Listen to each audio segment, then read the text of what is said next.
우크라이나의 러시아 본토 공격을 막는 미국. 지난 13일 키어 스타머 영국 총리가 미국으로 날아가 조 바이든 미국 대통령과 정상회담을 했습니다. 영국이 우크라이나에 제공한 공대지 순항미사일 스톰 섀도를 러시아 영내 공격에 쓸 수 있도록 설득하는 게 목적이었습니다.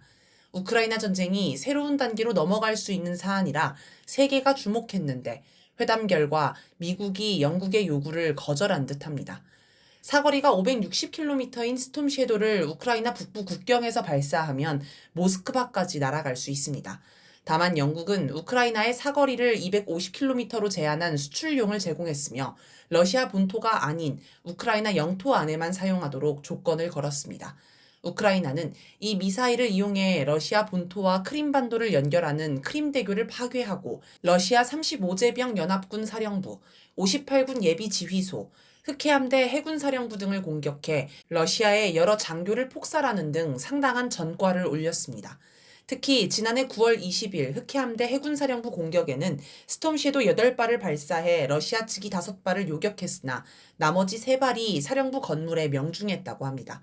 볼로디미르 젤렌스키 우크라이나 대통령은 이처럼 유용한 스톰 섀도로 러시아 본토 깊숙이 공격할 수 있도록 허용해달라고 오래전부터 요청했습니다. 그리고 유럽의 여러 나라도 젤렌스키 대통령의 요청을 수용해야 한다고 주장했습니다. 지난 5월 24일 옌스 스톨텐베르그 나토 사무총장은 영국 시사주간지 이코노미스트와 대담해서 우크라이나에 지원하는 무기 사용에 대한 일부 제한을 해제해야 할지 숙고할 때가 왔다라고 했습니다. 또 5월 29일 에마뉘엘 마크롱 프랑스 대통령은 우크라이나군이 장거리 정밀 타격 무기를 사용해 러시아 본토를 공격할 수 있도록 허락해야 한다고 말했습니다. 5월 31일 한케 브라윈스 슬롯 네덜란드 당시 외무부 장관도 네덜란드가 우크라이나에 넘겨준 F-16 전투기로 러시아 본토를 공격할 수 있게 되기를 바란다고 말했습니다. 이런 분위기에 힘을 얻은 젤렌스키는 7월 15일 기자회견에서 일부 장거리 무기 사용에 관한 긍정적 신호를 받기 시작했다라면서 만일 허락을 받지 못하더라도 우크라이나는 자체 무기를 사용해 러시아를 타격할 것이라고 했습니다. 우크라이나는 무인기를 이용해 러시아 본토 깊숙이 공격하고 있었습니다.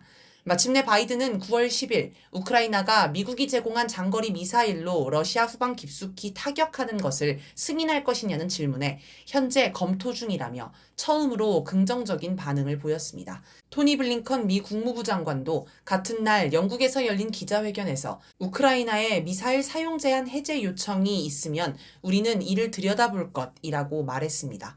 미국의 태도가 바뀐 듯해지자 스타머 영국 총리가 불이 나게 미국에 건너갔습니다.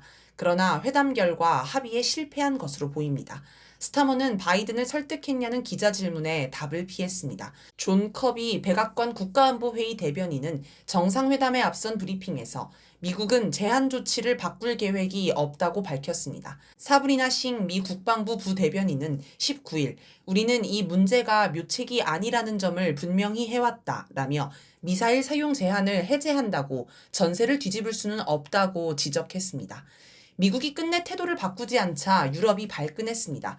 스톨텐베르그 나토 사무총장은 바이든 스타머 정상회담 결과를 두고 16일 우크라이나가 서방이 제공한 장거리 미사일을 러시아 영토 공격에 사용하도록 허용하는 것은 개별 동맹국이 결정할 일이라고 주장했습니다. 즉, 미국과 합의 없이 미사일을 제공한 나라들이 알아서 결정하자는 것입니다. 나토를 주도하는 미국과 나머지 나라들이 갈라서자는 말이나 다름없습니다. 나토 사무총장이 나토를 깨자는 말을 한 셈입니다. 하지만 과연 어떤 나라가 미국이 반대하는 정책을 밀어붙일 수 있을까요? 그리고 단독으로 러시아 본토 공격을 허용했다가 러시아의 공격을 받으면 어떻게 될까요? 나토의 규정에 따라 다른 나토 가입국들이 러시아를 공격해야 하는데 과연 러시아 공격에 나설 나라가 있을까요? 왜 우리가 동의하지도 않은 일을 해서 전쟁을 확대하냐라며 모른 척할 수도 있습니다. 그러면 그 순간부터 사실상 나토는 해체되는 것입니다. 스톨텐베르그가 현실성 없는 얘기를 한 건데 그냥 바이든에게 짜증을 낸 것에 불과합니다. 스톨텐베르그는 러시아 본토를 공격했을 때 보복 가능성이 있지 않느냐는 질문에 전쟁에서 위험이 없는 선택지는 없다라면서 나토의 가장 큰 위험은 블라디미르 푸틴 러시아 대통령이 전쟁에서 이기는 것이라고 말했습니다. 스톨텐베르그의 이 말에서 미국과 유럽의 이견이 어디서 비롯되는지 추측할 수 있습니다. 유럽은 위험을 감수하고서라도 우크라이나 전쟁의 패배를 막아야만 한다고 여기지만 미국은 그렇지 않은 것입니다. 미국은 전쟁이 진행되는 지난 2년 반 동안 대러 제재를 최대로 끌어올릴 수 있었고 특히 유럽의 러시아산 천연가스 수입을 차단할 수 있었습니다. 대신 미국이 남아도는 시일가스를 유럽에 판매해 막대한 이득을 받습니다. 물론 이 과정에서 유럽은 엄청난 손해를 봤습니다. 한마디로 전쟁을 빌미로 미국이 동맹국을 수탈한 것입니다. 유럽은 러시아와 교역이 끊기면서 가스비가 치솟는 등 막대한 피해를 보았습니다. 특히 물가 폭등으로 서민들이 고통받고 있습니다. 경제가 어렵다 보니 프랑스는 파리 올림픽을 하면서 선수촌은 물론 셔틀버스에도 에어컨을 설치하지 않아 지탄을 받았습니다. 영국은 템스강 오염을 처리하지 못해 사람들에게 강에 들어가지 말라고 경고하는 처지입니다. 유럽 경제를 이끌던 독일은 이제 유럽의 병자로 불릴 정도로 휘청이고 있습니다. 당연히 유럽 민심도 부글부글합니다. 유럽 내 각종 선거에서 우크라이나 전쟁 지원을 반대하고 러시아와 화해하자는 정치 세력이 두각을 나타내는 것도 이 때문입니다.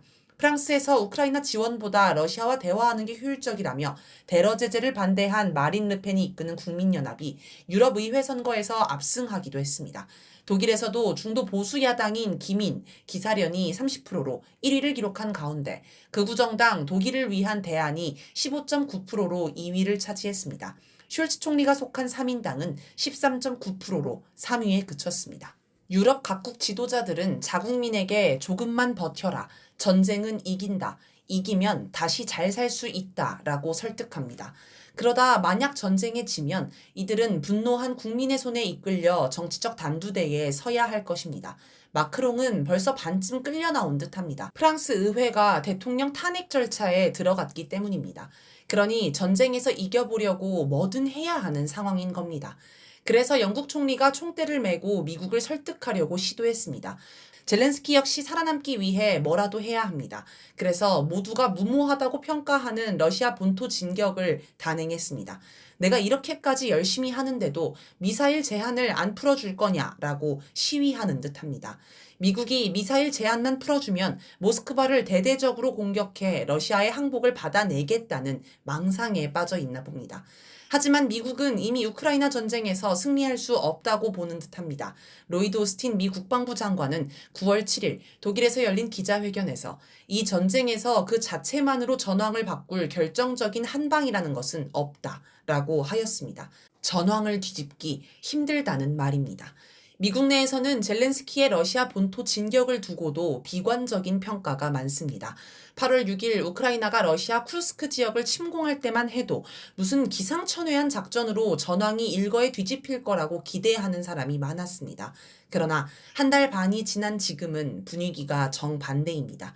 일단 우크라이나의 구상은 정예 부대를 끌어모아 러시아 본토로 진격해 러시아가 전선 부대를 쿠르스크로 돌리게 만들어 러시아의 진격을 막자는 것이었습니다. 그런데 러시아는 전선 부대를 빼지 않고 쿠르스크 방어에 소극적으로 나왔습니다. 그래서 우크라이나 정예 부대는 신나게 러시아 본토 깊숙이 진격했습니다. 그 사이에 러시아는 정예 부대가 사라진 돈바스 전선에서 공세를 강화해 진격 속도를 높였습니다. 이제 거꾸로 우크라이나가 쿠르스크 전선의 정예 부대를 돈바스로 되돌려야 할 판이 되었습니다. 하지만 이제 와서 쿠르스크를 포기하자니 패배를 인정하는 거라서 쉬운 판단이 아닙니다. 설상가상 러시아가 쿠르스크를 포위하기 시작해 정예 부대가 모두 날아갈 위험에 처했습니다. 결과적으로 우크라이나의 구상대로 전황이 흘러가지 않았고 러시아가 우크라이나의 작전을 역으로 이용해 더 큰 승리를 거두게 되었습니다. 러시아의 전략이 먹혔다고 할 수 있습니다. 8월 29일 포브스는 우크라이나가 러시아 병력 분산에 실패했고 우크라이나군 병력만 낭비했다고 평가했으며 독일 언론은 러시아군의 돈바스 지역 진격이 너무 빠르다고 개탄했습니다. 8월 30일 YTN은 군 전체가 붕괴 가능성, 러본토 노리던 우크라, 최전선 뚫릴 위기라는 보도를 통해 한 우크라이나 병사가 솔직히 이런 것은 본 적이 없다. 모든 것이 너무 빨리 무너지고 있다. 라고 X에 올린 글을 소개했습니다. 또 우크라이나 동부전선의 군인이자 언론인인 스타니슬라프 아세예프가 도네츠크주의 전략적 요충지 포크로우스크뿐만 아니라 이 지역의 군 전체가 무너질 수 있다라고 우려한 것도 소개했습니다. 우크라이나에 일방적으로 유리하게 왜곡 보도를 하던 한국 언론조차 등을 돌릴 정도면 정말 절망적인가 봅니다. 9월 8일 미국 CNN 방송은 우크라이나 지휘관 6명과 나눈 대담을 방영했습니다. 그들은 탈영과 불복종이 전선에 만연해 있다라면서 올해 초 탈영병 등에 대한 군법 회부를 시작했는데 그 숫자가 무려 1만 9천 명에 달했다고 밝혔습니다. 또 전선의 군 장교들이 탈영병을 상부에 보고하지 않은 채 처벌하지 않을 테니 부대에 복귀하라고 설득하고 있습니다. 우크라이나는 탈영 초범일 때는 처벌을 하지 않도록 규정을 개정하는 고육책까지 썼다고 합니다. 도네츠크 전선에서 전투 중인 우크라이나 장교 안드리 호레츠키는 참호에서 하루 종일 쏘지 않으면 러시아군이 몰려오는 소리가 들린다. 하루가 너무 길다라고 말했습니다. 절망적인 상황에서 겨우 버티고 있는 겁니다. 일부 우크라이나 장교는 우크라이나 군인 1명당 러시아 군인 10명이 있다고 추정하기도 했습니다. 하지만 우크라이나는 추가 징집에 어려움이 많습니다. 징집 연령을 낮추고 18살 이하 남성의 자원 입대도 허용하고 있지만 소용이 없습니다. BBC는 지난 6월 18일 우크라이나 현지 보도에서 하객이 대거 빠진 결혼식을 소개했습니다. 징병관에게 붙잡힐까봐 남성 청년들이 친구 결혼식에 가는 걸 두려워한다는 것입니다. 한 청년은 징병관이 노상강도와 같다고 말하며 대중교통을 이용하지 않고 식당, 마트, 공원도 못 간다며 마치 감옥에 갇힌 느낌이라고 토로했습니다. 급기야 징병관 집에 폭발물을 던지는 사건까지 발생했다고 합니다. 이렇게 보면 우크라이나의 쿠르스크 침공은 패색이 짙은 상황에서 무리수를 둔 것이 아닌가 싶습니다. 이길 수 있다고 허세를 부리며 나토의 지원을 더 끌어내려는 속셈도 있었을 것입니다. 나토 사무총장이 러시아 본토를 공격할 수 있도록 미사일 제한을 풀자고 주장하는 것도 뭔가 필승의 전략이 있어서 그런 게 아닙니다. 할 수 있는 게 없는 절망적 상황에서 뭐라도 해야 하니 뭐라도 주장하는 것입니다. 그나저나 미국은 대체 왜 나토 주요 동맹국들이 이 정도로 절박하게 요청하는 러시아 본토 공격 승인을 거부하는 걸까요?